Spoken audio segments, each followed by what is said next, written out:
Good evening. I trust you've had a fruitful day. I do not say happy. I hope it has been happy. Namo tassa bhagavato arahato samma sambuddhassa. Namo tassa bhagavato arahato samma sambuddhassa. Namo tassa bhagavato arahato Samma Sambuddhassa. Homage to the Buddha, the Blessed Noble and fully self-awakened one. So we had a bit of magic yesterday, but I just love the way the Buddha sort of grounds it into I'm aware of feelings, aware of perceptions, and so on. And if you were to choose one word which expresses the whole purpose of the Buddha's practice, it would be to discover the nature of sati, awareness. Satipanya, intuitive awareness. So now this discourse, the Bhumija Sutta, the Bhumija Discourse, is concerned with aspiration. And we have here the quadrilemma, if you remember, to be, not to be, both to be and not to be, and this wonderful neither to be nor not to be. So we're using that for a different purpose here. So this is the Buddha's back in Rajgir, which is the capital of Bimbisara, sitting on the Ganges. And with Venerable Bhumija is going his rounds, and he meets Prince Jayasena, and he seems to be an uncle of this prince. And when the prince sees him, the usual courteous and amiable talk, and then he says, there are some recluses and Brahmins who make such assertions and hold such views as this. If one makes an aspiration, and one leads the holy life, by which is meant here the monastic life or the celibate life, one is unable to procure any fruit. If one makes no aspiration, one is not able to procure any fruit. If you make an aspiration and then you make no aspiration, remember it's both of them. Make an aspiration and not make an aspiration and lead the holy life, you're unable to procure the fruit. And if neither makes an aspiration nor makes no aspiration and leads the holy life, one is unable to procure any fruit. Now, even though I've said this is the monastic life, actually, as we will see, it's basically the Eightfold Path.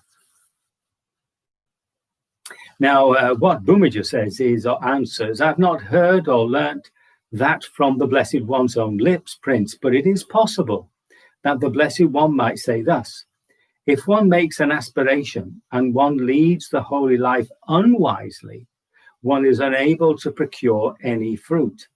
And so he goes through the four of them. So, makes no aspiration and leads the holy life unwisely, then one will not procure any fruit. There won't be a good outcome. And so it is with one who makes an aspiration and makes no aspiration, or neither makes an aspiration nor not makes an aspiration.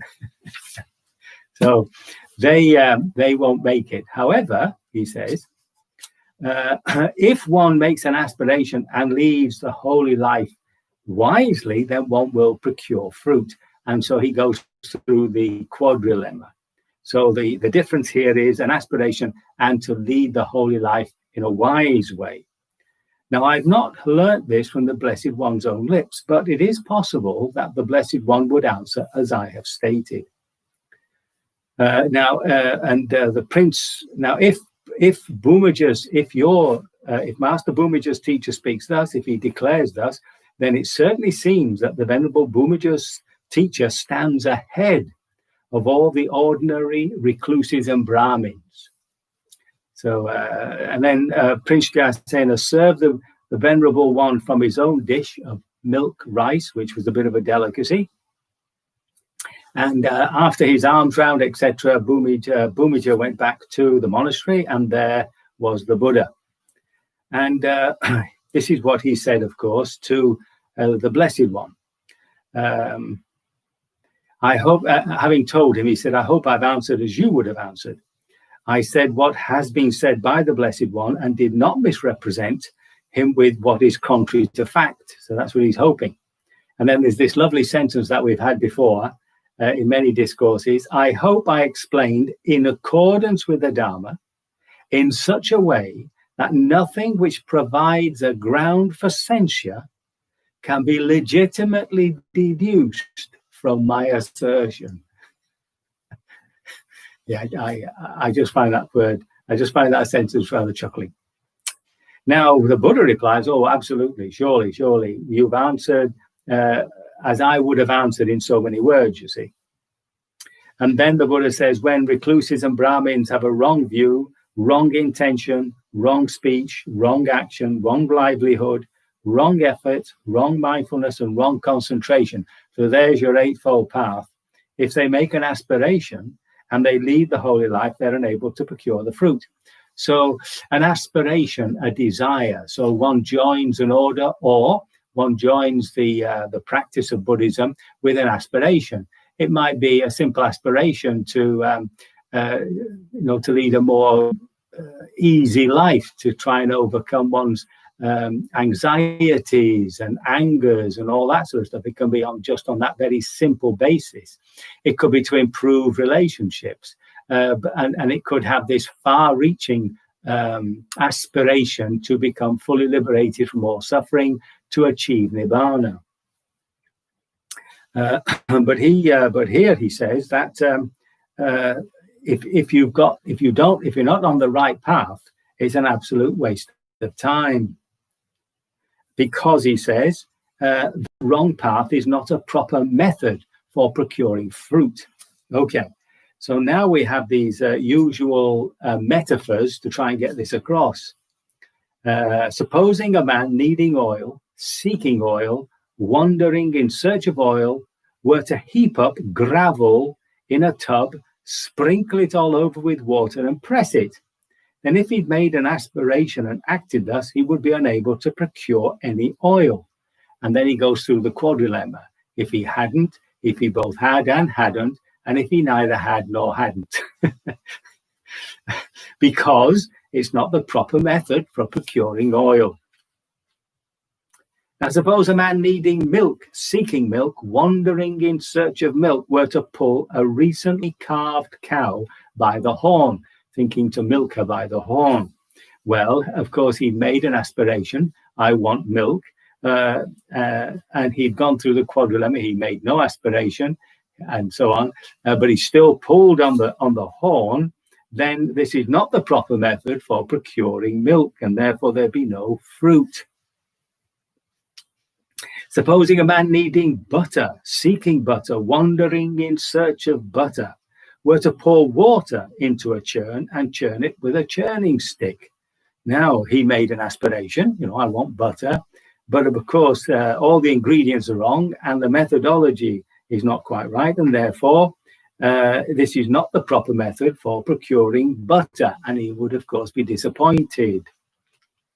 Supposing a man needing fire, seeking fire, wandering in search of fire, were to take an upper fire stick and rub a wet, sappy piece of wood with it, then no matter whether he made an aspiration or not, both aspiration and no aspiration, or neither an aspiration nor not an aspiration, then because it's not the proper method of procuring fire, he would not get what he wants. Now, the opposite now, of course, is true. Those recluses and Brahmins who have right view, right intention, right speech, right action, right livelihood, right effort, right mindfulness, and right concentration, if they make an aspiration and lead the holy life, they are able to procure fruit. Now, even if you don't make an aspiration, but you lead the good life, right?